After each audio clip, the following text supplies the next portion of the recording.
এমন অনেক স্টুডেন্ট আছে যারা অনেক বেশি স্টাডি করা সত্ত্বেও এক্সামে খুব একটা ভালো নম্বর পায় না। অপরদিকে এমনও কিছু স্টুডেন্ট থাকে যারা খুব বেশি পড়াশোনা না করেও এক্সামে ঠিকই অন্য সবার চাইতে বেশি মার্কস পায়। তো এমনটা কেন হয়? এইসব স্টুডেন্টরা পরীক্ষার খাতায় ঠিক কিভাবে লেখে যার ফলে তারা অন্যদের চাইতে সর্বদা বেশি নম্বর পায়? যদি আপনিও টপার স্টুডেন্টদের এই সকল সিক্রেট জানার মাধ্যমে নিজেও পরীক্ষায় সর্বোচ্চ নম্বর অর্জন করতে চান, তবে এই ভিডিওটিকে জাস্ট প্রথম থেকে একটানা একেবারে শেষ পর্যন্ত দেখতে থাকুন, কেননা আজকের এই ভিডিওটিতে আমি আপনাদের সাথে এমন কিছু সিক্রেট টিপস শেয়ার করব যেগুলো আপনাকে যে কোনো এক্সামে সর্বোচ্চ মার্কস অ্যাচিভ করতে 100% হেল্প করবে। তো চলুন শুরু করা যাক। Number 1, always right answer in sequence. মনে করুন আপনার কোনো বন্ধু পরীক্ষার খাতায় 1 নম্বর প্রশ্নের উত্তর লেখার পর 5 নম্বর লিখছে, তারপর 3 নম্বর, এরপর 10 নম্বর লিখছে।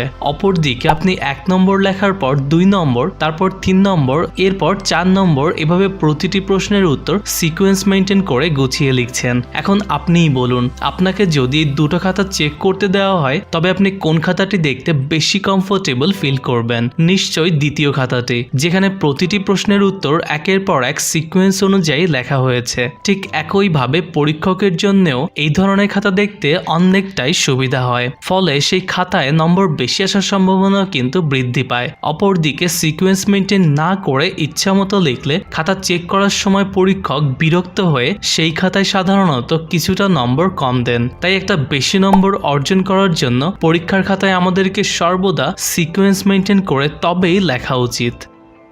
Number 2, must right answer to the point. আমরা অনেকেই পরীক্ষার হলে একটা কমন মিস্টেক করি, আর তা হলো প্রশ্নের যতটুকু জানতে চাওয়া হয় আমরা সেটুকু লেখার পাশাপাশি অনেক সময় একটু বেশি নম্বর পাওয়ার আশায় সেটিকে বাড়িয়ে লিখতে গিয়ে কিছু অপ্রয়োজনীয় তথ্য লিখে ফেলি। আর এটা করায় আমাদেরকে তখন দুটো প্রবলেম ফেস করতে হয়। প্রথমটি হলো, এইভাবে লিখলে পরীক্ষার হলে আমাদের অনেক মূল্যবান সময় নষ্ট হয়ে যায়, ফলে আমরা পরীক্ষার জন্য নির্ধারিত সময়ের মধ্যে সকল প্রশ্নের উত্তর ঠিক মতো লিখতে পারি না। এতে করে নম্বর বেশি আসার পরিবর্তে উল্টে তখন এক্সামে নম্বর কিছুটা হলেও কম আসে। আর দ্বিতীয়টি হলো, উত্তরপত্রে এই অপ্রয়োজনীয় তথ্য লেখার ফলে সেখানে ভুল হওয়ার সম্ভাবনাও কিন্তু অনেকটাই বেশি থাকে। তাছাড়া এই অতিরিক্ত এবং অপ্রয়োজনীয় লেখা দেখে পরীক্ষক খাতা চেক করার সময় বিরক্ত হয়ে সেই খাতায় তখন স্বাভাবিকভাবেই নম্বর কম দেন।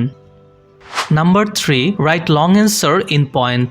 ধরুন আপনি পরীক্ষার হলে কোনো একটি বড় প্রশ্নের উত্তর প্যারাগ্রাফ আকারে লিখছেন, অপরদিকে আপনার পাশের বেঞ্চে বসা স্টুডেন্টটি ওই একই প্রশ্নের উত্তর পয়েন্ট আকারে লিখছে। এখন আপনার কি মনে হয় এই দুজনের খাতার মধ্যে কোন খাতাটি দেখতে পরীক্ষকের জন্য সুবিধা হবে, অর্থাৎ কোন খাতাটি দেখে তিনি বেশি খুশি হবেন? নিশ্চয়ই আপনার পাশের স্টুডেন্টের খাতাটি, কারণ তিনি উত্তরগুলোকে পয়েন্ট আকারে সুন্দর করে গুছিয়ে লিখেছেন। অ্যাকচুয়ালি যেসব খাতা চেক করার সময় পরীক্ষক বিরক্ত হন সেসব খাতায় তারা সাধারণত কিছুটা কম নম্বর দেন। তাই পরীক্ষায় বেশি নম্বর পেতে চাইলে আপনি লেখার সময় উত্তরগুলোকে অবশ্যই পয়েন্ট আকারে লিখবেন। তবে পরীক্ষায় এমনও কিছু প্রশ্ন থাকে যেগুলোর উত্তর পয়েন্ট আকারে লেখা যায় না, তাই সেসব প্রশ্নের উত্তর আপনি প্যারাগ্রাফ আকারে লিখবেন।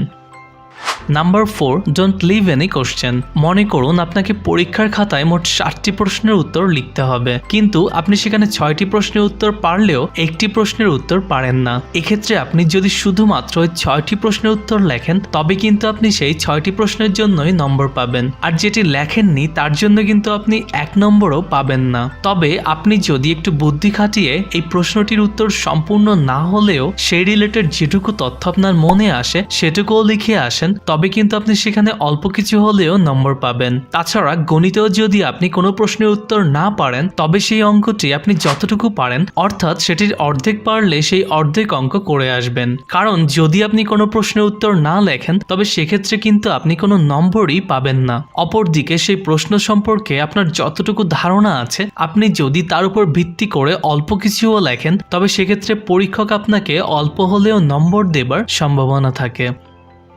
বন্ধুরা, এবার থেকে জাস্ট ভিডিওতে উল্লেখিত এই টিপসগুলোকে ফলো করে এক্সাম হলে উত্তরপত্র লিখবেন। আশা করি পরবর্তী পরীক্ষায় সর্বোচ্চ নম্বর পেয়ে আপনি ক্লাসে টপার হবেন।